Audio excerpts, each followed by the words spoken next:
5월 21일 오늘 만나 성경 말씀은 창세기 45장 1절부터 5절까지의 말씀입니다. 요셉은 북받치는 감정을 억누르지 못하고 자기의 모든 시종들 앞에서 그만 모두들 물러가라고 소리쳤다.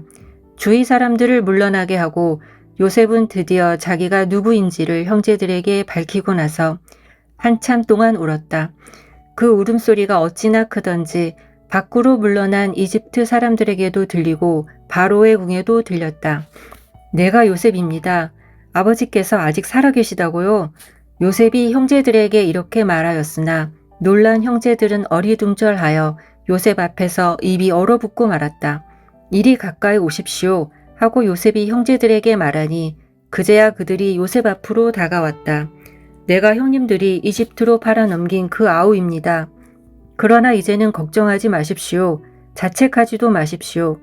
형님들이 나를 이곳에 팔아넘기긴 하였습니다만 그것은 하나님이 형님들보다 앞서서 나를 여기에 보내셔서 우리의 목숨을 살려주시려고 그렇게 하신 것입니다. 아멘. 오늘 만나로 만나주시는 하나님을 기대합니다. 오늘 말씀에서는 끊어졌던 요셉과 형들의 관계가 다시 이어지는 화해의 장면이 펼쳐집니다. 요셉은 형들을 몇 년 만에 다시 만났습니다. 그는 자신을 죽이려 했던 형들, 노예로 끌려갔던 순간들, 모든 과거의 기억들이 한꺼번에 떠올랐을 것입니다.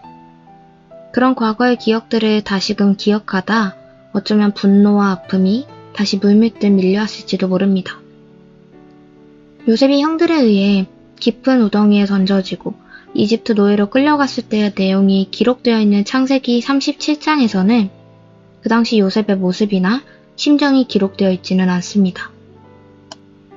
하지만 이후 42장을 살펴보면 형들끼리 나누는 대화 속에서 요셉은 그 당시 살려달라고 애원하며 괴로워했음을 우리는 알 수 있습니다. 이렇듯 요셉에게는 아픈 과거가 있었습니다. 그리고 지금 그 과거를 정산할 자리에 서 있습니다. 1절을 살펴보면 요셉은 북받치는 감정을 억누르지 못하고 자기의 모든 시종들 앞에서 그만 모두들 물러가라고 소리쳤다 라고 말합니다. 요셉은 자신의 감정을 숨기지 못한 채 주변에 있는 시종들을 모두 나가도록 합니다. 이 장면을 가만히 생각해보면 요셉은 왜 그렇게 행동했을까? 라는 궁금증이 생깁니다. 요셉은 애굽의 총리 자리에 있습니다. 어쩌면 많은 사람들이 지켜보는 자리에서 자신의 힘과 권세를 드러낼 수도 있었습니다. 자신을 팔아버렸던 형들이 이제는 결국 자신 앞에 무릎 꿇고 있는 것을 보며 더 당당하고 자신 있게 행동했을 수도 있습니다. 하지만 요셉은 사람들을 모두 내보냅니다. 그리고 자신과 형들만이 있는 시간을 만듭니다. 요셉의 이런 행동의 이유는 형들을 심판하며 굴복시키고 싶었던 것이 아니라 끊어진 관계를 다시 회복시키고 싶었기 때문입니다. 만약 사람들 앞에서 그들의 과거가 드러났다면 어쩌면 형들은 평생의 수치와 죄책감 속에 살아가야 했을 수도 있습니다. 그러나 요셉은 형들의 허물을 공개하지 않았습니다. 오히려 아무도 알지 못하게 조용히 형들을 품었습니다. 5절에서 요셉은 이렇게 말합니다. 그러나 이제는 걱정하지 마십시오. 자책하지도 마십시오. 형님들이 나를 이곳에 팔아넘기긴 하였습니다만 그것은 하나님이 형님들보다 앞서서 나를 여기에 보내셔서 우리의 목숨을 살려주시려고 그렇게 하신 것입니다. 요셉은 과거의 일로 자신에게 있던 아팠던 감정을 형들에게 다시금 쏟아내지 않았습니다. 다시 비난하거나 잘잘못을 따지거나 비꼬지도 않았습니다. 어쩌면 요셉은 자신의 형들이 과거의 일을 후회하고 있음을 알았기에 더 이상의 다른 말들이 필요 없음을 깨달았을 수도 있습니다.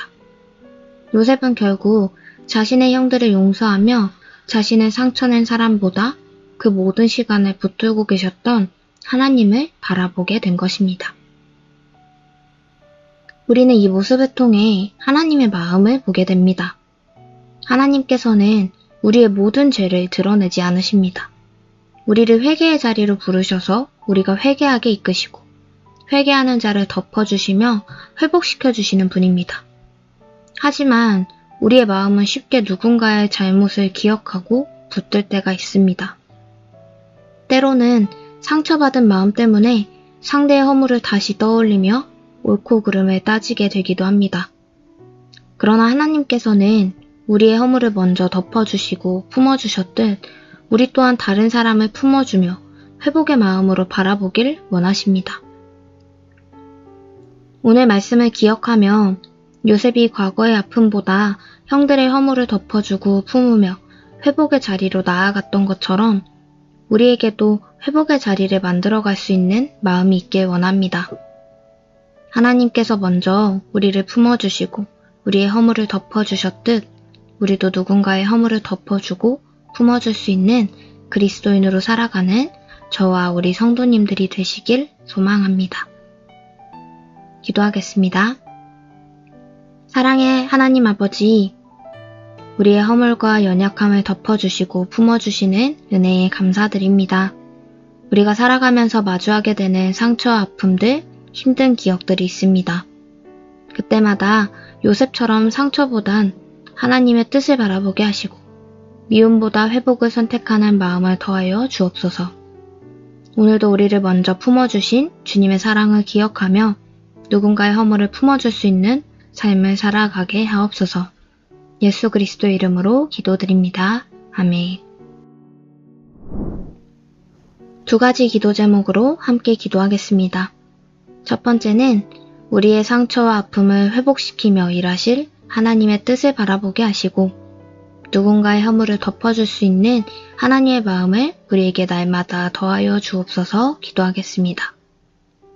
두 번째는 우리의 이웃과 세상을 더욱 사랑할 수 있는 마음을 주시고 하나님께서 우리에게 맡기신 환경과 공동체를 사랑으로 아끼고 돌볼 수 있는 우리들이 되게 하옵소서 기도하겠습니다. 이 제목으로 기도하신 후에 개인 기도하겠습니다.